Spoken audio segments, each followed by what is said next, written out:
जय जिनेंद्र, नमस्कार.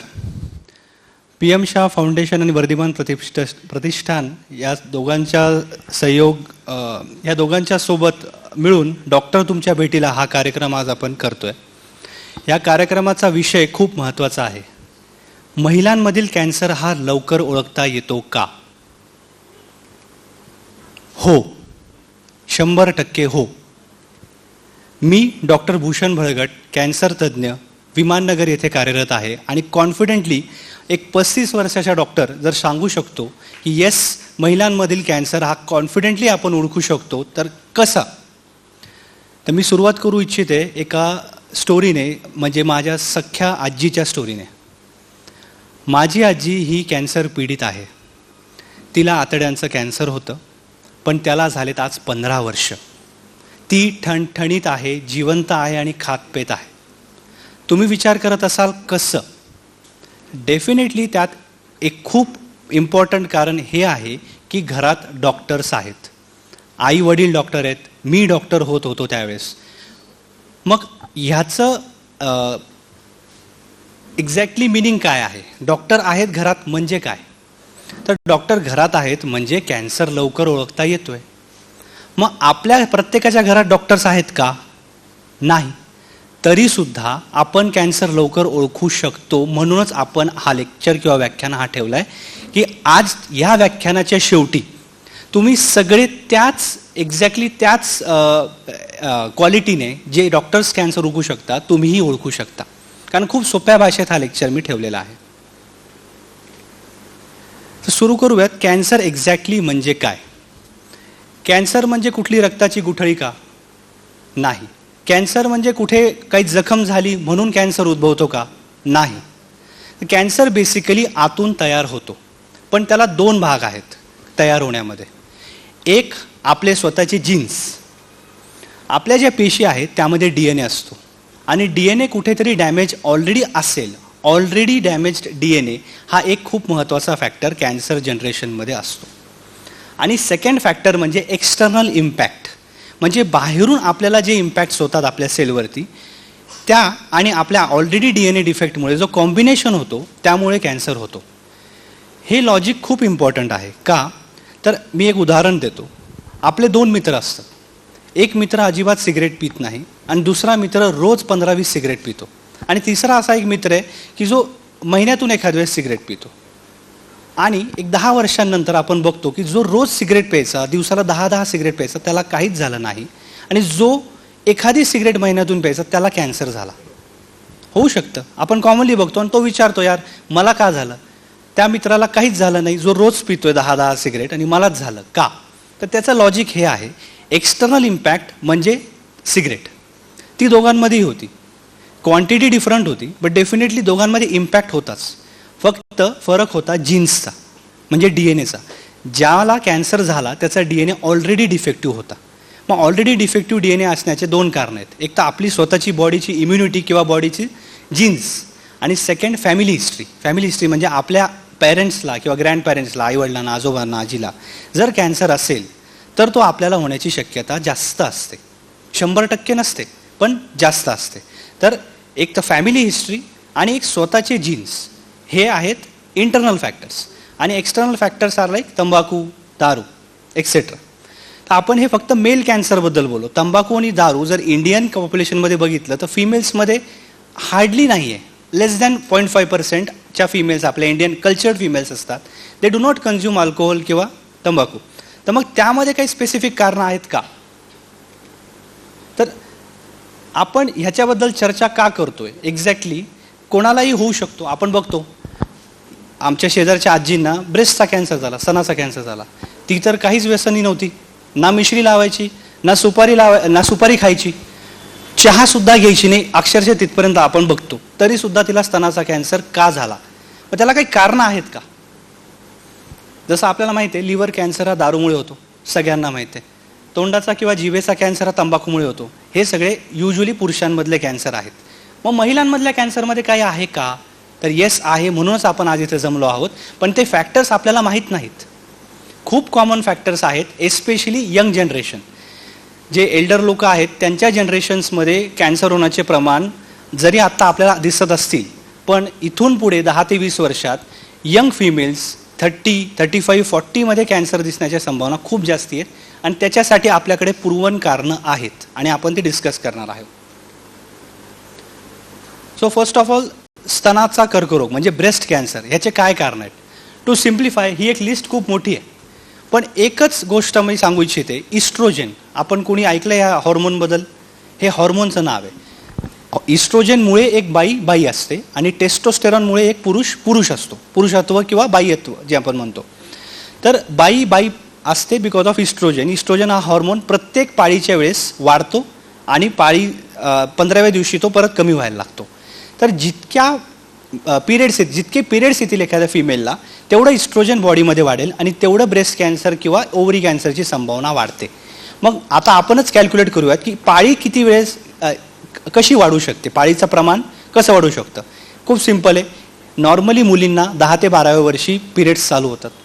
एखादी मुलगी जिला 5व्या किंवा 6व्या वर्षी पिरियड्स चालू झाले तर तिचे पाळीचे नंबर ऑफ पिरियड्स अख्ख्या आयुष्यातले वाढणार आहेत.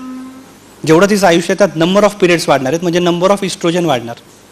सेकंड, एखादी फिमेल आहे नॉर्मली 50, 55, 60पर्यंत आपले पिरियड्स थांबतात, बरोबर आहे. एखादी फिमेल आहे जिचं 70, 80पर्यंत पिरियड्स चालू आहेत, मग तेवढे 10-20 वर्षाची पिरियड्स वाढले, पाळी वाढली म्हणजे इस्ट्रोजन वाढलं. हे 2 सिंपल कारण आहेत, लॉजिकल आहेत. तिसरं खूप महत्त्वाचं कारण जे आजच्या जगात आपण बघतोय आजच्या मुलींमध्ये, की लवकर मुलं न होणे, मुलं झाले तरी स्तनपान न करणे किंवा स्तनपान न करण्याचे अनेक कारण आहेत. एक तर कधी बिझी शेड्यूल नसेल तर अनफॉर्च्युनेटली काही फिमेल्सला मिल्क येत नाही, तर स्तनपान करता येत नाही. तर जो ऑर्गन ज्या कामासाठी बनलेला आहे त्यासाठी जर युटिलाइज नाही झाला तर त्यात डिफेक्ट्स तयार होतात. हे एक लॉजिक आहे. दुसरं लॉजिक हे की प्रेग्नन्सीचे 9 महिने आपली पाळी थांबलेली असते, बरोबर आहे. म्हणजे जेवढी मुलं होणार तेवढे 9 महिने पाळी येणार नाही. एखाद्या बाईला 0 मुलं आहेत आणि एखाद्या बाईला 5 मुलं आहेत, तर 5 म्हणजे 45 महिने पाळी आलीच नाही आणि त्या दुसऱ्या बाईला 45 महिने पाळी आलेली, तर कंपॅरिझनमध्ये त्या बाईमध्ये जास्ती पाळी आली आहे जिला मुलं नाही आहेत, म्हणजे जास्ती इस्ट्रोजन आहे. मग ब्रेस्ट कॅन्सरचे आणि ओव्हरी कॅन्सरचे रिस्क वाढतात.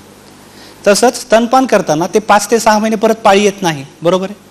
तर तोही लॉजिक आहे की ते 6 महिने अजून परत पाळी थांबते. म्हणून स्तनपान करणे हे ड्युअल इफेक्ट आहे. एक तर ब्रेस्टचं युटिलायझेशन होतं as a milk production organ आणि दुसरं त्यावेळेस पाळी थांबलेली असते. या दोन्ही कारणांमुळे इस्ट्रोजन कमी होतं आणि ब्रेस्ट कॅन्सरची रिस्क कमी होते. त्याच्या पुढचं खूप महत्त्वाचं कारण आहे जाडी, लठ्ठपणा. सर्वात पहिले लिहिलं आहे. आपल्याला असं वाटतं की आपण जाड आहोत किंवा आपल्याला डायबिटीस आहे तर आपल्याला फक्त काय होईल, जास्तीत जास्त हार्ट अटॅक. आणि आजकाल एन्जिओप्लास्टी अशा होतात. एवढे सारे कार्डिओलॉजिस्ट आहेत, दर एव्हरी 1 किलोमीटर हॅज 1 कार्डिओलॉजिस्ट, हृदयतज्ञ आहेत.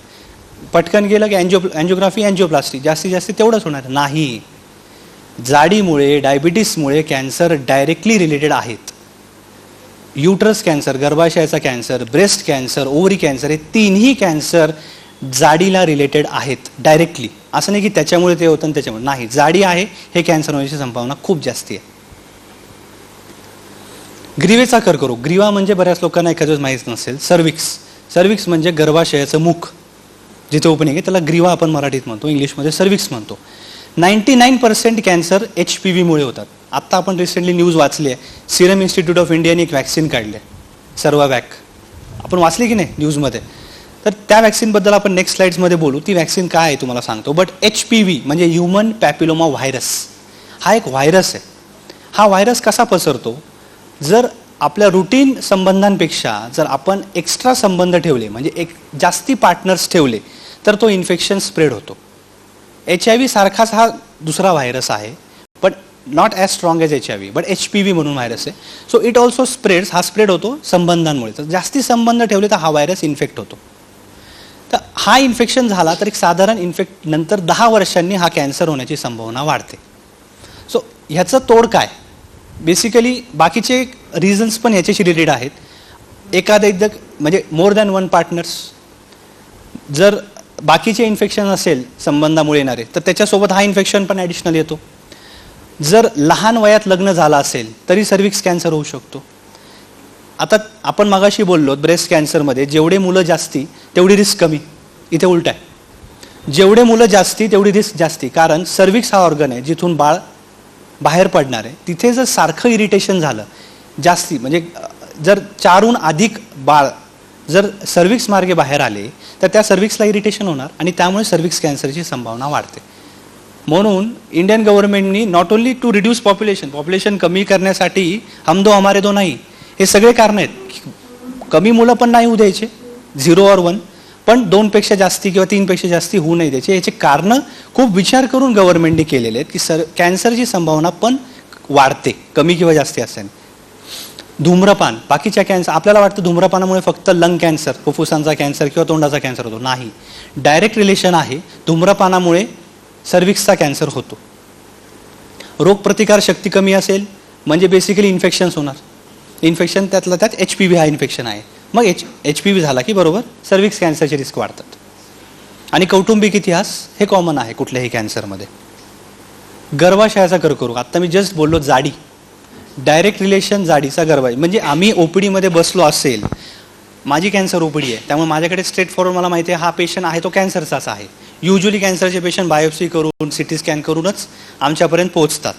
तर दारातून जर आम्हाला लक्षात आलं एखादी जाड बाई जिला चालायला पण त्रास होतो इतकी जाडी आहे, तर आणि ज्यावेळेस आम्ही हिस्ट्री घेतो की तुला ब्लिडिंग आहे येऊन मार्गे, पहिला विचार सुरू होतो हिला युट्रसचा कॅन्सर आहे. आणि 80% ऑफ द टाईम 80% तोच निघतो. ज्यावेळेस आम्ही रिपोर्ट्स उघडतो, येस आमचं डायग्नोसिस दरवाजातच बनतं. इतकं कॉमन आहे जाड बायांमध्ये युट्रसचा कॅन्सर. लठ्ठपणा म्हणजे जाडी. आता आपण पुन्हा तेच बघूयात. इस्ट्रोजन, युट्रससाठी सुद्धा इस्ट्रोजन कारणीभूत आहे. तर लवकर मासिक पाळी येणे, उशिरा मासिक पाळी जाणे, रजू निवृत्तीनंतर म्हणजे मेनोपॉज नंतर HRT म्हणजे काय, काही फिमेल्सला मेनोपॉज नंतर बरेच सिम्पटम्स येतात. घाम येतो, धडधड होते, विकनेस येतो. म्हणून आपण हॉर्मोन रिप्लेसमेंट थेरपी, बेसिकली त्यांना आपण हॉर्मोन्स देतो जेणेकरून हे सिम्पटम कमी होतील. मेनोपॉज काय येतो की आपले जे हॉर्मोन्स आहेत अंडाशयातले ते कमी होतात म्हणून मेनोपॉज येतो. मग तेच हॉर्मोन्स आपण गोळीद्वारे देतो, त्यामुळे युट्रसचा कॅन्सर होण्याची संभावना असते. मग त्यात एक कॅच आहे, हॉर्मोन्स 2 प्रकारचे असतात लेडीजमध्ये.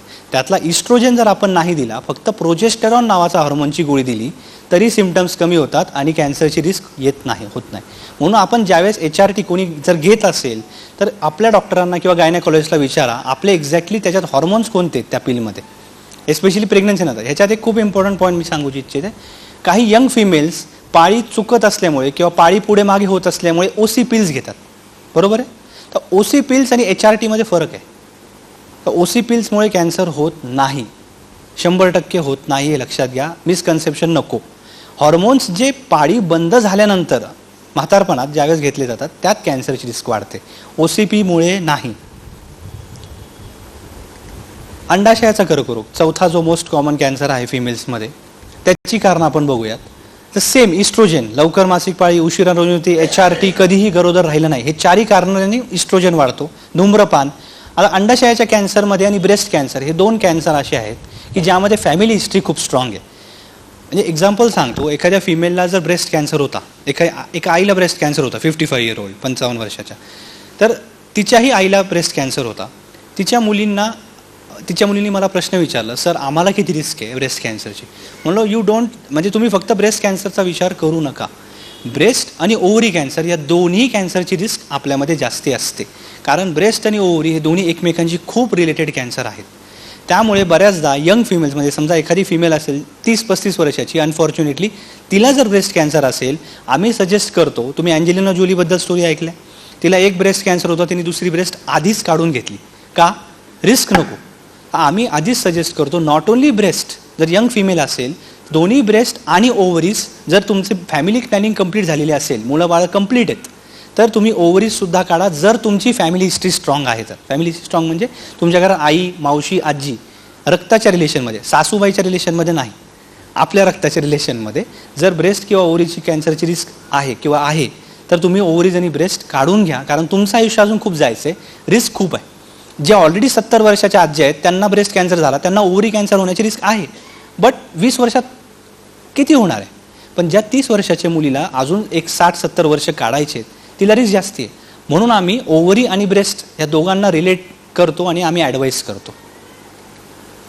आता आपण हे कॉजेस बघितले, कारणं बघितले. आता एक एक कॅन्सरचे सायन्स म्हणजे लक्षणे, जे बेसिक आपला टॉक आहे ते आपण कसं ओळखायचं त्याच्याबद्दल बोलूयात. First, breast cancer. तर सर्वात मेन आहे सेल्फ ब्रेस्ट एक्झामिनेशन. कोण कोण करतं? मला नाही वाटत कोणी करत असेल. करतात मॅडम तुम्ही? Very good. तर ब्रेस्ट एक्झामिनेशन कंपल्सरी प्रत्येक महिलेने केलं पाहिजेच, कारण आपण प्रत्येक वेळेस डॉक्टरकडे जात नाही. आणि ब्रेस्ट ऑर्गन असा आहे की तो सरफेस ऑर्गन आहे, हाताला इझिली गाठ लागू शकते, म्हणून त्याचा फायदा का नाही घ्यायचा? ब्रेस्ट एक्झामिनेशन केलंच पाहिजे. स्टेप्स खूप इझी आहेत ब्रेस्ट एक्झामिनेशनमध्ये. पहिले इन्स्पेक्शन म्हणजे डोळ्यांनी बघा आरशात उभं राहून, आणि दुसरं आरशासमोरच चेक करा हाताने. तर सर्वात पहिले नॉर्मली उभं राहून चेक करायचं, नंतर हात वर करून हे चेक करायचं की कुठली ब्रेस्ट वर उचलल्या जाते का compare to the other breast. का? जर आतमध्ये गाठ असेल किंवा कॅन्सर असेल तर ती खेचून घेते आतमध्ये निप्पलला आणि ब्रेस्टला. आपले हात वर केल्यावर आपल्या लक्षात येतं की त्या ब्रेस्टमध्ये काही ॲबनॉर्मॅलिटी आहे का. सो ही स्टेप खूप इम्पॉर्टंट आहे. आणि थर्ड स्टेप, जोरात हात आपल्या कमरेवर जोरात दाबायचे, त्याच्यानी पण ॲबनॉर्मॅलिटी लक्षात येते आपल्याला, जी की नॉर्मली उभं राहिल्यावर लक्षात येत नाही. तर ह्या 2 स्टेप्स खूप इम्पॉर्टंट आहेत. हे झालं इन्स्पेक्शन. इन्स्पेक्शन म्हणजे बघून. दुसरी स्टेप आहे पाल्पेशन, म्हणजे हाताने शोध लावायचा. बऱ्याचदा आपण हे चुकीचं करतो. चुकीचं म्हणजे काय? आपण ब्रेस्टला गाठ आहे का चेक करण्यासाठी ह्या प्रकारे आपण हात करतो. गाठ आहे का चेक करू, गाठ आहे का चेक करू. नाही, 3 बोटं असे सरळ ठेवायचे, अजिबात अंगठ्याचा वापर करायचा नाही. 3 बोटांना स्ट्रेट ठेवून, जसं त्या लेडीजनी केलेलं आहे, पकडायचं नाही ब्रेस्टमध्ये कुठली गाठ, रोटेट करायचं ऑल अलॉंग द ब्रेस्ट. त्याच्याने आपल्याला कळेल ॲक्च्युली गाठ आहे का. ज्यावेळेस आपण अंगठा वापरतो त्यावेळेस जी गाठ नसते ती पण चुकून हाताला लागते, म्हणजे ती ॲक्च्युअली नॉर्मल ब्रेस्ट असते. काही फिमेल्समध्ये फायब्रोटिक ब्रेस्ट असतात, फायब्रोटिक म्हणजे कडक ब्रेस्ट असतात, त्या आपल्याला वाटतं ती गाठ आहे. म्हणून अंगठ्याचा वापर न करता खरोखर गाठ आहे का ह्या प्रकारे चेक करता येतं. थर्ड स्टेप इम्पॉर्टंट आहे निप्पल डिस्चार्ज.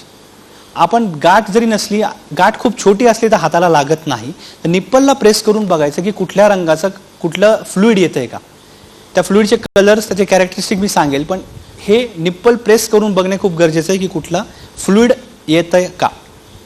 आणि एकदा झोपूनही कम्पेअर करायचं, कारण उभं राहून लोअर पार्टच्या ब्रेस्टच्या पार्टमधले आपल्याला ब्रेस्ट लम्स ओळखू येत नाही, म्हणून झोपून सुद्धा एकदा पाल्पेट करून बघायचं. करायचं कधी? प्रत्येक महिन्याच्या 10व्या दिवशी, म्हणजे बेसिकली पाळी संपली 5व्या दिवशी. युजली इन जनरल ॲव्हरेज पाळी 5 दिवसाची असते. 10व्या दिवशी प्रत्येक फिमेलने ब्रेस्ट एक्झामिनेशन करायचं. आता ज्या फिमेल्सची पाळी थांबलेली आहे त्यांनी एक डेट ठरवायची. जसं आपण बर्थडेज म्हाताऱ्या लोकांचे बर्थडेज फिक्स असतात, 1 मे किंवा 1 जून ठरवलेले, आपणच ठरवले, तसं एक तारीख ठरवायची, प्रत्येक महिन्याची 1 तारीख, आणि त्या तारखेला सेल्फ एक्झामिनेशन करायचं. ह्याला लिमिट नाही, म्हणजे मी 60 नंतर बंद करू का? नाही, जोपर्यंत तुम्ही जिवंत आहात तोपर्यंत ब्रेस्ट एक्झामिनेशन करायचं. कधीही होऊ शकतो. मी अक्षरशः 95 इयर ओल्ड फिमेल्सला ऑपरेटसुद्धा केलेले आहेत. फिट आहेत, ठणठणीत चालतात काठीशिवाय. ऑपरेशनला हो म्हणतात, करूयात, करून घ्या, केलेले आहेत, त्यांनाही होतो. म्हणून लिमिट नाही. आता काय पाहायचं? आत्ता जस्ट आपण बोलू की एक्झामिन कसं करायचं आणि कधी करायचं. काय पाहायचं की कुठली गाठ आहे का. पहिले म्हणजे गाठ असेल तर ती कडक आहे का मऊ, खूप इम्पॉर्टंट आहे. प्रत्येक गाठ कॅन्सर नाही, पण त्याचे कॅरेक्टरिस्टिक्स आहेत. एखादी गाठ जर खूप लवकर आली असेल, म्हणजे एखाद्याला जर कम्पेअर करूयात आपण, एखादी फिमेल आहे जी 30 वर्षाची आहे, तिला एक साधारण 7-8 वर्षापासून एक छोटी गाठ आहे, ती आता वाढली आहे मागच्या वर्षभरापासून किंवा 2 वर्षापासून. ती गाठ शक्यतो फायब्रोॲडेनोमा म्हणजे नॉर्मल ब्रेस्टची गाठ आपण पकडतो. ती काढली नाही काढली फरक पडत नाही. पण कम्पेअर टू दॅट एखादी 50 इयर ओल्ड किंवा 55 इयर ओल्ड फिमेल आहे 55 वर्षाची, तिला एक 3च महिन्यात गाठ आली आणि ती साधारण लिंबूपेक्षा मोठी आहे 3 महिन्यात, आणि ती कडक आहे. तर हे सगळे कॅरेक्टरिस्टिक्स आपल्याला सांगतात की ही कॅन्सरची गाठ असू शकते का. म्हणून ती कडक आहे की मऊ हे बघा. निप्पलमधून काही स्त्राव आहे, काही फ्लुइड येतोय का, काखेमध्ये काही गाठ आहे का. काही फिमेल्सला ब्रेस्टमध्ये गाठ येतच नाही, कारण काख जवळ आहे, तिथे ब्रेस्टचे कॅन्सर शक्यतो काखेत पसरतात. म्हणून काखेतही चेक करणं गरजेचं आहे की कुठली गाठ लागते का. आणि आत ओढला गेला आहे का निप्पल.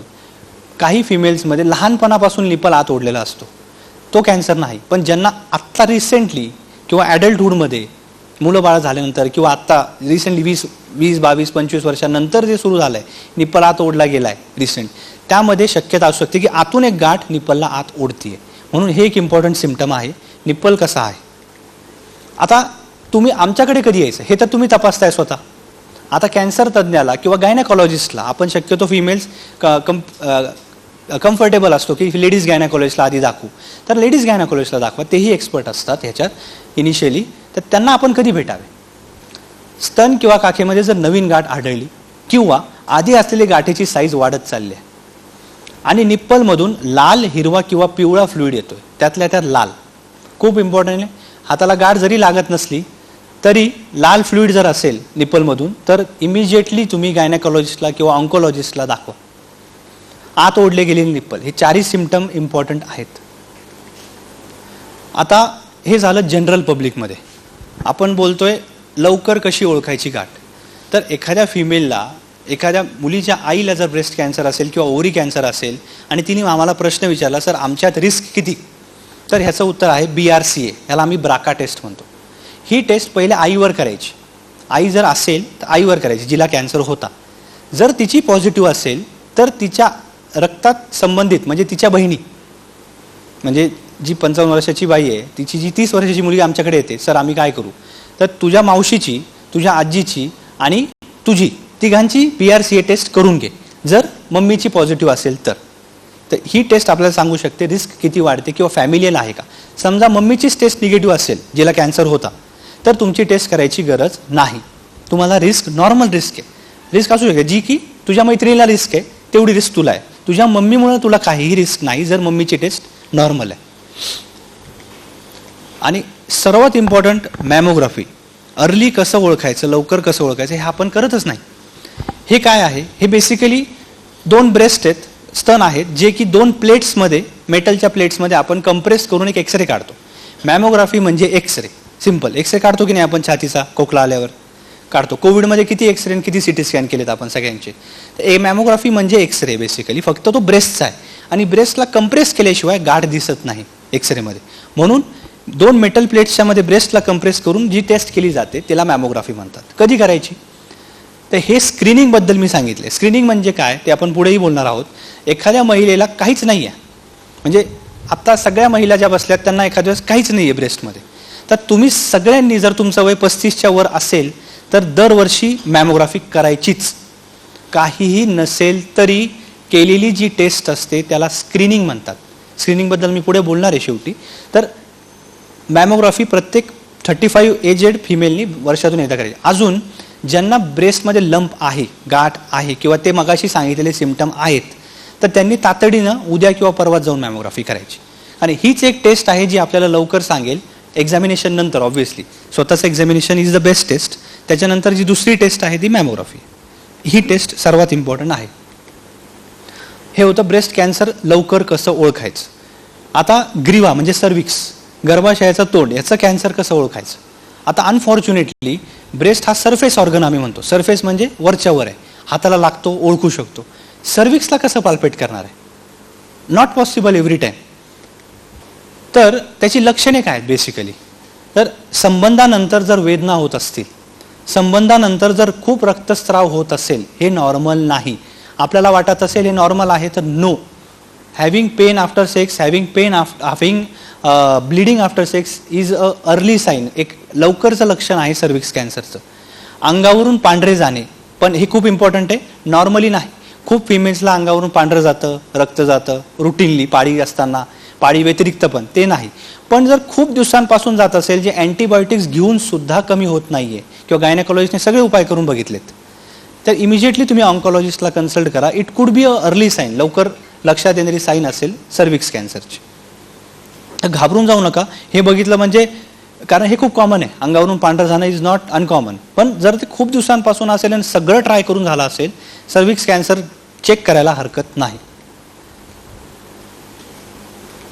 तर आता जसं मगाशी मी मॅमोग्राफीबद्दल बोललो, ब्रेस्ट कॅन्सरमध्ये मॅमोग्राफी ही टेस्ट स्क्रीनिंग टेस्ट आहे, काही नसेल तरी करून घ्यायची स्क्रीनिंग. तसंच सर्विक्स कॅन्सरमध्ये पॅप्समियर नावाची टेस्ट आपण ऐकलीच असेल. पॅप्समियर म्हणजे ह्या चित्रात मी सोप्या भाषेत सांगितलं आहे. समजा हे सर्विक्स आहे, सर्विक्सचं जे तोंड आहे त्याच्यात एक आपण ब्रश टाकून एक टेस्ट करतो, ज्याच्यात पेशी येतात आणि त्यात आपण चेक करतो की कॅन्सर होण्याच्या काही आधीच्या पेशी आहेत का, म्हणजे प्री कॅन्सरस, कॅन्सरच्या आधीच्या स्टेजमध्ये पेशी आहेत का, ह्या ब्रशने आपल्याला कळतं. त्याला पॅप्समियर असं म्हणतो. ते कधी करायचं आणि कोणी करायचं. आता अनफॉर्च्युनेटली या ज्या गाईडलाईन्स आहेत, इथे मी 21 वर्ष लिहिलं आहे, या अमेरिकेच्या गाईडलाईन्स आहेत. आपल्या इंडियात शक्य नाही, लग्न होईपर्यंत कोणीही टेस्ट करणार नाही. पण इंडियामध्ये ॲटलिस्ट लग्न झाल्यानंतर दर 3 वर्षाला ही पॅप्समियरची टेस्ट करायला हरकत नाही. सिम्पल टेस्ट आहे, ॲनेस्थेशिया म्हणजे भूल देण्याची गरज नाही. OPD होते, गायनेकॉलॉजिस्टकडे होते, ऑन्कोलॉजिस्टकडे होते. एक ब्रश टाकला जातो आणि सॅम्पल घेऊन पाठवलं जातं. त्याच्यावर हे कळतं की कॅन्सरच्या अलीकडची स्टेज आहे का. कधी करायची? 3 वर्षातून एकदा, दरवर्षी नाही. आणि जर त्यातल्या त्यात आपण HPV DNA, पॅपमधलीच एक ॲडव्हान्स टेस्ट आहे, HPV DNA जर केली तर 5 वर्षातून एकदा केली तरी चालेल. तर ह्या दोनपैकी कुठलीही टेस्ट करा, लग्न झाल्यानंतर सुरू करायला हरकत नाही. आता ह्याबद्दल आजकाल खूप बोललं जातं, व्हॉट्सॲपवरती आपल्याला येतं आहे, आपण न्यूजमध्येही वाचतोय, कॅन्सरवरती लस आली आहे. ऐकलंय? ह्याच्यात एक खूप मोठं मिसकन्सेप्शन पण मला क्लिअर करायचं आहे. तर कॅन्सरवर लस आली आहे, पण ती सर्विक्स कॅन्सरवर आली आहे, म्हणजे ग्रीवेच्या कॅन्सरवर आली आहे, ब्रेस्ट कॅन्सरवर नाही. खूप पेशंट्स येतात माझ्याकडे, सर ब्रेस्ट कॅन्सर होता, आईला मी ती लस घेऊ का? पहिले तर तू BRCA टेस्ट कर, मॅमोग्राफी कर. ब्रेस्ट कॅन्सरवर लस नाही, ती लस सर्विक्स कॅन्सरवर आहे. तर आता काय काय ऑप्शन्स आहेत आपल्याला ऐकून असतो, पण आपल्याला माहितीच नसतं कोणाकडे जावं. ही लस नॉर्मली कुठल्याही गायनेकॉलॉजिस्टकडे, कुठल्याही पिडियाट्रिशियनकडे म्हणजे लहान मुलांच्या डॉक्टरकडे आणि कुठल्याही ऑन्कोलॉजिस्ट म्हणजे आमच्याकडे अवेलेबल असते. फ्रीजमध्ये ठेवावी लागते म्हणून ती रुटीनली मेडिकलमध्ये डायरेक्टली मिळू शकते, पण डिस्ट्रीब्युटर्सकडे किंवा आमच्या OPDच्या फ्रीजमध्ये आम्ही ठेवतो जेणेकरून कोल्ड चेन मेंटेन व्हावी. तर कुठली द्यायची? 3 प्रकारच्या वॅक्सिन आत्ता 1 वर्षापर्यंत आपल्याकडे अवेलेबल होत्या. 3 प्रकारच्या म्हणजे तिन्ही एकसारख्याच आहेत, फक्त ब्रँड्स वेगवेगळे आहेत. त्यात सर्वॅरिक्स, गार्डॅसिल आणि गार्डॅसिल 9 हे 3 ब्रँड्स 20 वर्षापासून भारतात अवेलेबल आहेत. आपल्याला माहितीच नाही, आपण देतच नाही, आपण घेतच नाही. आपण आपल्या मुलींना सुद्धा लावलेलं नसणार आहे. इथे बऱ्याच यंग फिमेल्स आहेत, ज्या लहान लहान मुली असतील, ज्यांच्या 10 वर्षाच्या, 12 वर्षाच्या, 15 वर्षाच्या मुली असतील, लावल्यात का? नाही, माहितीच नाही. तर ही वॅक्सिन कोणाला लावली जाते? ही वॅक्सिन नॉर्मली इंडियन गाईडलाईन्समध्ये आता आलेली आहे. म्हणजे जे पिडियाट्रिक लहान मुलांना आपण वॅक्सिन्स देतो, कावीळ नाही, चिकन पॉक्सची देतो, अनेक वॅक्सिन आपण लावतो, इन्फ्लुएन्झाचे देतो. त्याच शेड्यूलमध्ये आता तुम्ही चार्ट जर बघाल लेटेस्ट, त्यात सर्विक्सची वॅक्सिन पण टाकलेली आहे इंडियन गव्हर्नमेंटनी कंपल्सरी. तर ही वॅक्सिन 9 to 12 म्हणजे 9 ते 12 वर्षाच्या मुलींमध्ये कंपल्सरी द्यावी लागते आणि गव्हर्नमेंट देते. आता सपोज आपली मुलगी जर 12 वर्ष क्रॉस झाली तर देता येईल का? तर येस, 26 वर्षापर्यंत ही वॅक्सिन लागू पडते इफेक्टिवली. 26 म्हणजे काय? तर एखादी मुलगी 28 वर्ष असेल ती घेऊ शकत नाही का? घेऊ शकते. 26 बेसिकली हा आकडा काय? युजली इंडियन कल्चरमध्ये एक 24 ते म्हणजे नॉट 24 म्हणजे 20 ते 30 वर्षाच्या मध्ये लग्न होतात मुलींचे. लग्न म्हणजे काय? बेसिकली संबंध येण्याआधी वॅक्सिन घेतली. कारण मगाशी आपण काय बोललो, HPV आणि सर्विक्स कॅन्सर हे रिलेटेड संबंधाशी आहेत. तर तो संबंध येण्याआधी आपण जर वॅक्सिन घेतली तर लागू पडते. मग 10 वर्षात का घ्यायची? 10व्या वर्षी का घ्यायची? 10व्या वर्षी तर काही संबंध म्हणजे काही पॉईंटच नाही ना. तर याचं रिझन हे, त्या वॅक्सिनची इम्युनिटी येण्यासाठी 10 वर्ष लागतात. म्हणजे ती मुलगी ज्यावेळेस लग्नाच्या वयाची होते तोपर्यंत तिला पूर्णपणे इम्युनिटी येऊन जाते त्या सर्विक्स कॅन्सरची. म्हणून 9 to 12 9 ते 12 वर्षाची. तरीसुद्धा नसेल घेतली तर ॲटलिस्ट लग्नाआधी घेतली तरी चालेल. आणि काही मुलींचे किंवा लेडीजचे लग्न झाले असतील तरीसुद्धा 45 इयर एजपर्यंत लिमिट आहे, तुम्ही घेऊ शकता. ॲडव्हान्टेज म्हणजे फायदा कमी आहे, पण 45 पर्यंत अलाउड आहे. का अलाउड आहे? तर कारण 4 प्रकारच्या ह्याच्यात व्हेरियंट्स आहेत. व्हेरियंट्स म्हणजे काय? कोविडमध्ये आपण ऐकलंय अल्फा व्हेरियंट, बीटा, आत्ता अल्फा आला, 2 महिन्याने बीटा आला, मग डेल्टा आला, ऐकलंय की नाही? प्रत्येक वेळेस नवीन व्हेरियंट येतो कोविडचा. तसे याच्यात 4 व्हेरियंट आहेत. समजा एखाद्या लग्न झालेल्या मुलीला एखादा व्हेरियंट इन्फेक्ट झालेला असेल संबंधामुळे, 3 व्हेरियंट झालेले नसतील तर तिला फायदा आहे. म्हणून ही वॅक्सिन लग्नानंतर सुद्धा घेता येते 45 पर्यंत. तर हे आहेत 3 विदेशी ब्रँड्स. आत्ता लास्ट 1 वर्षापासून आपण ऐकतोय सिरम इन्स्टिट्यूटनी सर्वॅवॅक म्हणून वॅक्सिन बनवली आहे. ही खूप चांगली वॅक्सिन आहे, इंडियन मेड आहे आणि इक्वली हे आहे, इक्वली पोटेंट म्हणतो आम्ही त्याला, compare to the international brands. आणि ते प्राईस खूप कमी आहे. आता प्राईसबद्दल बोललो नाही, मगाशी दाखवलेल्या वॅक्सिन्सची प्राईस 2000, 4000 आणि 9000 आहे MRP अराउंड. ही वॅक्सिन ह्याची पण MRP 2000 आहे, म्हणून कम्पॅटिटिव्ह रेट्स आहेत. पण फायदा हा आहे, ह्याच्यात तुम्हाला 4 आकडे दिसत आहेत, 6, 11, 16, 18 म्हणजे 4 व्हेरियंटला आपल्याकडं ॲक्शन आहे. कम्पेअर टू दॅट जर तुम्ही बघाल, ह्यात सर्वॅरिक्स जी 2000 ॲक्च्युली आहे, ह्याच्यात 2च व्हेरियंट्सला ॲक्शन आहे, 16 आणि 18. ही जी आहे 6, 11, 16, 18 ही 4000ला आहे. आणि ही जी वॅक्सिन आली आहे ती 2000ला आहे. मी काय मार्केटिंग करत नाही, मी यांच्याकडून आलेलो नाही, पण प्रॅक्टिकल गोष्ट सांगतो, वॅक्सिनचे रेट्स ड्रॉप झालेले आहेत, निम्मे. 4000ची जी वॅक्सिन इंटरनॅशनल होती ती इंडियन ब्रँड असल्यामुळे 2000ला आहे. हे तरी एक एनकरेजमेंट असू द्या की आता चीप झालेली आहे, आता घेऊयात. आणि नॉलेजही आता आपल्याला तुम्हाला मिळालं, you can spread the word की ही वॅक्सिन घ्यायला हरकत नाही. हे होतं ग्रीवेचा कर्करोग. ह्याच्यात आपण 2-3 गोष्टी बघितल्या, पॅप्समियर करता येईल, HPV DNA लक्षणे बघितली आणि व्हॅक्सिनबद्दल बोललो आहे. आता गर्भाशयाचा कर्करोग, युट्रस, मगाशीच बोललो, एखादी जाडी बाई एंटर करत असेल, आम्हाला स्ट्रेट फॉरवर्ड लक्षात येतं की गर्भाशयाचा कर्करोग सर्वात इम्पॉर्टंट हा पॉईंट आहे. आपण हा खूप हलक्यात घेतो. जर मेनोपॉज आलेला असेल आणि मेनोपॉज नंतर थोडी जरी स्पॉटिंग झाली, उठा आणि ऑन्कॉलॉजिस्टला भेटा, गायनाकॉलॉजिस्टला सुद्धा भेटू नका. मेनोपॉज नंतरची कुठलीही ब्लिडिंग ही ॲबनॉर्मल आहे. ह्याच्यात दाट शक्यता 50% पेशंट्सला युट्राईन कॅन्सरची असू शकते. इतकी मोठी रिस्क आहे. म्हणून रजोनिवृत्तीनंतर जर रक्तस्राव किंवा स्पॉटिंग जरी दिसली, यू डायरेक्टली ऑन्कॉलॉजिस्टला भेटा.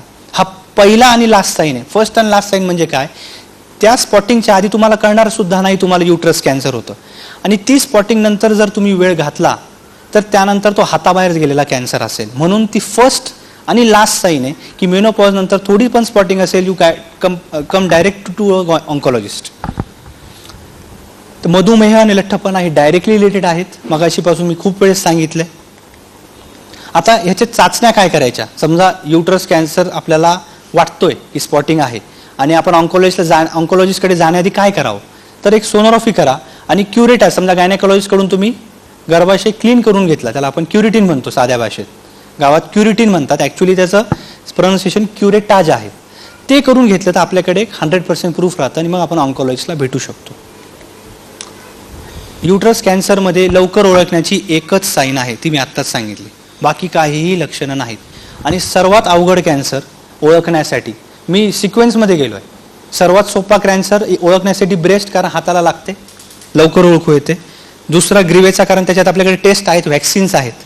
गर्भाशयाची एकच टेस्ट आहे, अंडाशयाचे लक्षणं नाहीत.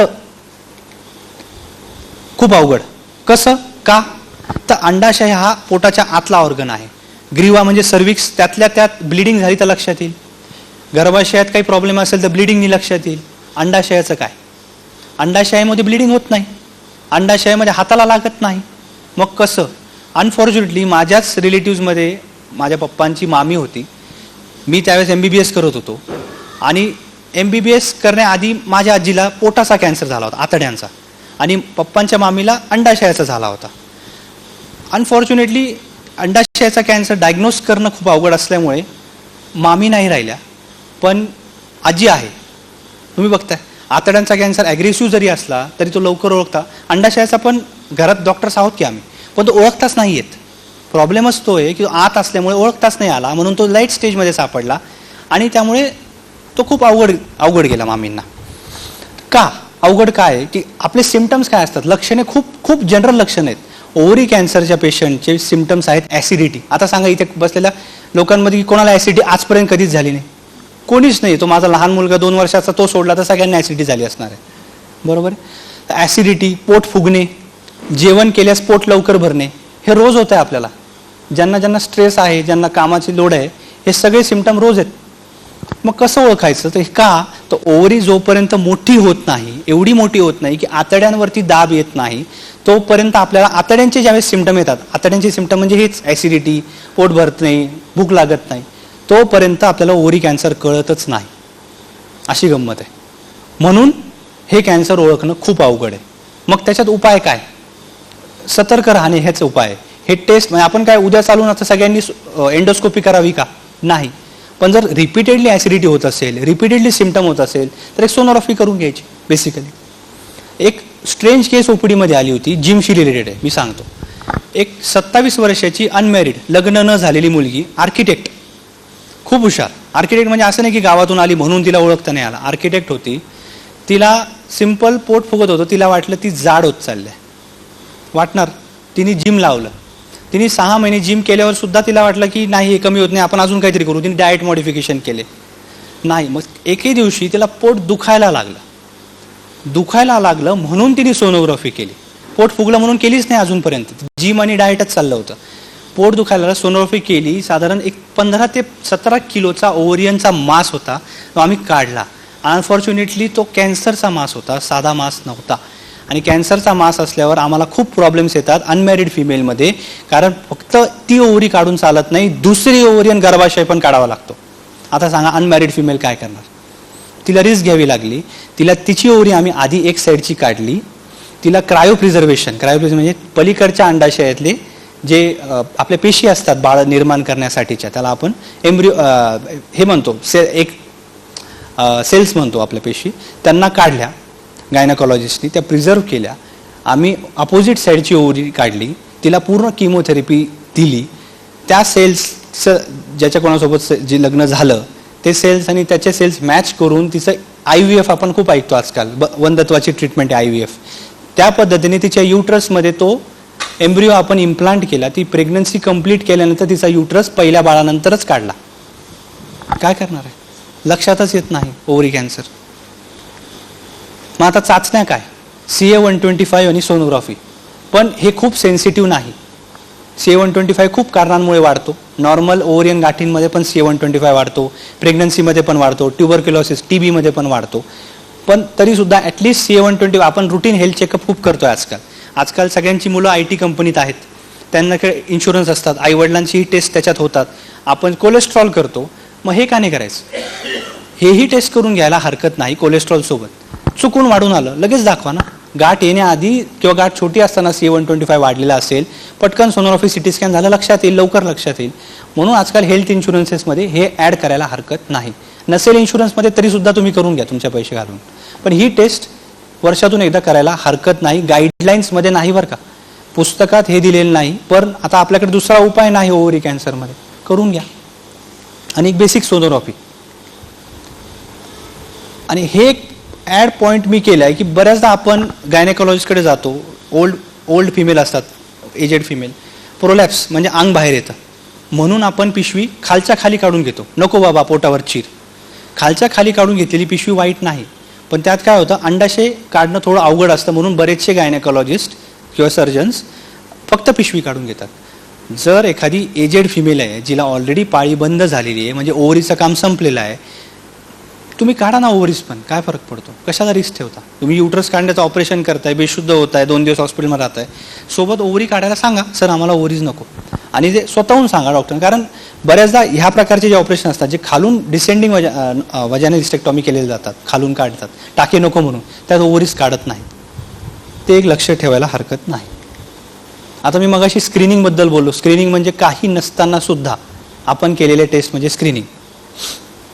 स्क्रीनिंग म्हणजे बेसिकली काय, आपण लपाछपीचा गेम लहानपणी खेळलोच सगळे. लपाछपीमध्ये समजा हे गडीभर हे आहे टेस्ट, डॉक्टर नाही हा, किंवा डॉक्टर पकडायला जो डाव घेतोय तो डॉक्टर आहे, किंवा ती टेस्ट आहे मॅमोग्राफी किंवा पॅप्समियर. आणि हे जे लपलेले दिसत आहेत का, 4 मुलं लपली, एक टेबल खाली, एक झाडामागे, एक इकडच्या झाडामागे आणि एक भिंतीमागे, हे आहेत कॅन्सरच्या पेशी. या तुम्हाला दिसत आहेत, ठीक आहे, तुम्ही यांना मारू शकता या पेशींना. पण जर मी स्क्रीनिंग केली, म्हणजे जर मी मॅमोग्राफी केली किंवा पॅप्समियर केलं, तर काय होतं बघा. ही दिसत होती का मुलगी तुम्हाला?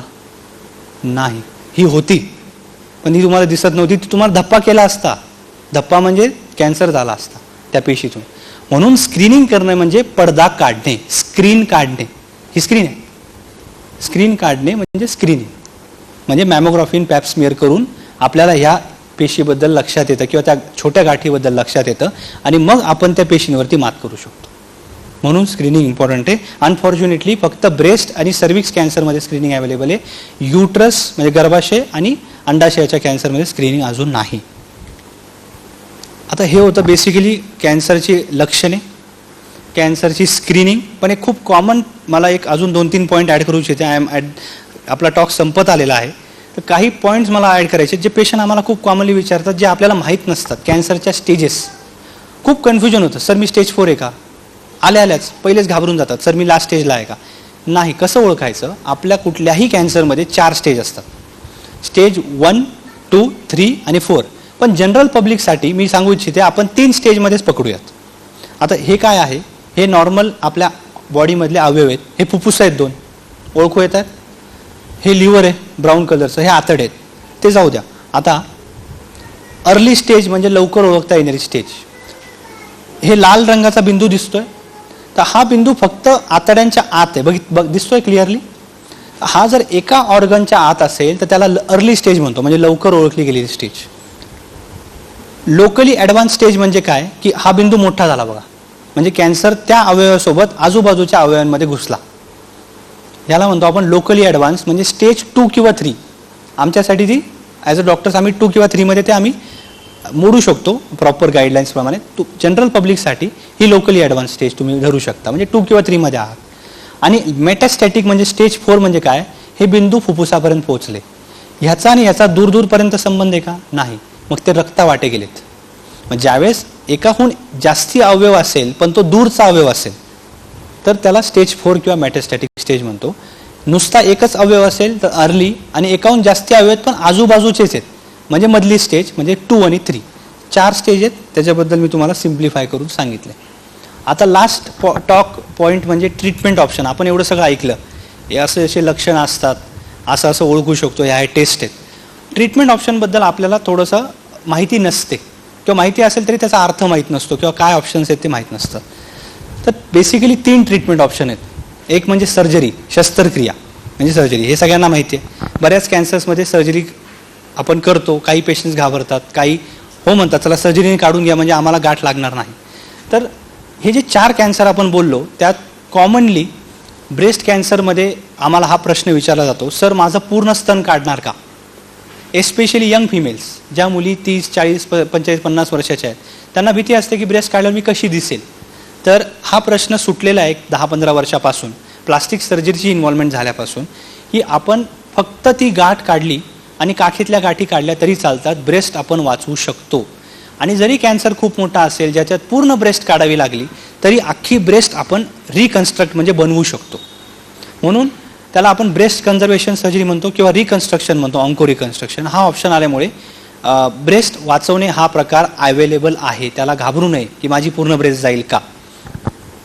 त्याच्यानंतर ओव्हरी कॅन्सरमध्ये, युट्रस आणि सर्व्हिक्स कॅन्सरमध्ये पूर्ण युट्रस दोन्ही साईडच्या ओव्हरी काढणे ही कॉमन सर्जरी आहे. त्याच्यात रॅडिकल आम्ही जातो. रॅडिकल म्हणजे फक्त हे अवयव म्हणजे युट्रस आणि ओव्हरी न काढता आजूबाजूच्या ज्या बऱ्याच लिम्फ नोड्स असतात त्याला काढणे म्हणजे रॅडिकल सर्जरी, म्हणजे ॲडव्हान्स सर्जरी जे रुटीनली गायनेकॉलॉजिस्ट करत नाहीत, ऑन्को सर्जन्स करतात, त्या सर्जरीला रॅडिकल सर्जरी म्हणतात. ते आम्ही कॅन्सर सर्जरीजमध्ये करतो. दुसरं ट्रीटमेंट ऑप्शन म्हणजे रेडिएशन. आपण ह्याचे वेगवेगळे नाव ऐकले असतील, शॉक, बर्न्स किंवा जाळणे किंवा लाईट ऐकलेत. त्याचं ॲक्च्युअल नाव आहे रेडिएशन म्हणजे किंवा प्रारण, सायंटिफिक भाषेत प्रारण मराठीत. हे सिटी स्कॅन सारखं सिम्पल मशीन आहे. त्याच्यात काही आग होत नाही किंवा त्रास होत नाही. सिम्पल तुम्ही आता लाईट खाली बसलात सगळे, सनलाईट चालू आहे किंवा नॅचरल लाईट किंवा ही लाईट चालू आहे, तुम्हाला काही त्रास होतोय का, नाही. तुम्ही एक्सरे करता नॉर्मल, तुम्हाला काही त्रास होतो का, नाही होत. सिटी स्कॅन करता काही होतो, नाही. रेडिएशन तसंच आहे, सिम्पल एक्सरेज आहेत, फक्त ते जास्ती प्रमाणात असतात, आपल्याला काहीच जाणवत नाही. आपण 10 मिनटं त्या मशीनमध्ये जातो. जे रेडिएशन स्पेशलिस्ट आहेत, रेडिएशन ऑन्कॉलॉजिस्ट, ते ठरवतात की कुठे द्यायचं, किती दिवस द्यायचं. शक्यतो महिनाभर ही ट्रीटमेंट चालते. आपण ॲडमिट असतो का महिनाभर, नाही. आपण रोज 10 मिनटं तिथे जातो, रेडिएशन घेतो आणि चालत परत घरी येतो. चालत जाणार, चालत घरी येणार. काहीही त्रास युजली होत नाही त्यावेळेस. साईड इफेक्ट प्रत्येक ट्रीटमेंटचे आहेत, पण जे लोक घाबरतात की मला खूप आग होईल का, काय होईल आतमध्ये गेल्यावर, तसं काहीही होत नाही. आणि तिसरी ट्रीटमेंट ही आपण बऱ्याचशा मूवीजमध्ये बघतो, आजूबाजूला बघतो, पण केस जातात, थकवा येतो म्हणून लोक घाबरतात की मला नको किमोथेरपी. तर येस, किमोथेरपीचे साईड इफेक्ट आहेत, पण खूप इम्पॉर्टंट पॉईंट आहे, जे केस, ज्या रंगाचे केस तुमचे आज आहेत, तुम्ही किमोथेरपी घेतली 6 महिन्याने तेवढेच दाट केस आणि त्याच रंगाचे केस परत येणार आहेत. हे लोकांना लक्षातच येत नाही आणि किमोथेरपी घेत नाही. केस जाऊ द्या, जे विकनेस तुम्हाला येईल, आपल्याला वाटतं आपण अंथरुणावर जाणार का, नाही. तुम्ही फक्त 2 दिवस तुम्हाला विकनेस येईल, तिसऱ्या दिवशी तुम्ही बॅक टू नॉर्मल लाईफ बरेच पेशंट जातात. अक्षरशः आमच्या हॉस्पिटलमधल्या एका नर्सला झाला, तिला किमो आम्ही लावली. आमचं ती पुढच्या दिवशी ड्युटीला यायची, त्याच वॉर्डमध्ये जिथे किमो लावायची ती तिथेच ड्युटीला होती. ठणठणीत यायची, तिथेच तिचे ट्रीटमेंट चालायची, तिथेच ती नेक्स्ट डे ड्युटीला यायची. तर किमोथेरपीला घाबरू नये, chemotherapy is safe. This was all about my talk. Thank you so much. हे माझं यूट्यूब चॅनल आहे, तर ह्यावर अनेक व्हिडिओज आहेत. फिमेल कॅन्सरबद्दल आहेत, कॅन्सरच्या वॅक्सिनबद्दल आहेत, कॅन्सरचे अनेक सिम्पटम्स महिलांमधले सोडून पुरुषांमधले किंवा अनेक कॅन्सर आहेत त्यांचे काय काय सिम्पटम्स आहेत, त्याच्या टेस्ट काय काय कराव्या, ह्या अशा अनेक एक साधारण 30-35 व्हिडिओ या चॅनलवर तुम्हाला मिळतील, तुम्ही बघू शकता. आणि ही माझी OPD कॅन्सर कॅपिटल म्हणून माझी OPD आहे. विमाननगरला ती OPD आहे, फिनिक्स मॉलच्या मागे. दररोज तिथे 3 ते 5 OPD असते शुक्रवार सोडून. हा माझा पर्सनल नंबर मी इथे डिस्प्ले केला, रुटीनली मी देत नाही, माझ्या PROसचा देतो. तुम्ही हा नंबर नोट करू शकता, फोटो काढून घेऊ शकता, कारण आज नाही लक्षात येणार. तुम्हाला आठवेल, अरे त्या दिवशी वर्धमान प्रतिष्ठानमध्ये कोणी लेक्चर दिलं, तर नावही आठवत नाही, नंबरही नाही, कोणाला विचारावं, चेतन सरांना फोन करू का किंवा कोणाला अजून फोन करू का. त्याच्याऐवजी एक फोटो काढून घ्या आणि keep it with you. Thank you so much, धन्यवाद. आणि ॲट द एंड मी सगळ्यांना थँक्स म्हणू इच्छितो. Chetan sir, Archana Lonawat madam, Mandlecha madam, Mehta madam, thank you for giving me this platform. म्हणून मी तुमच्यापर्यंत पोहोचू शकलो. धन्यवाद.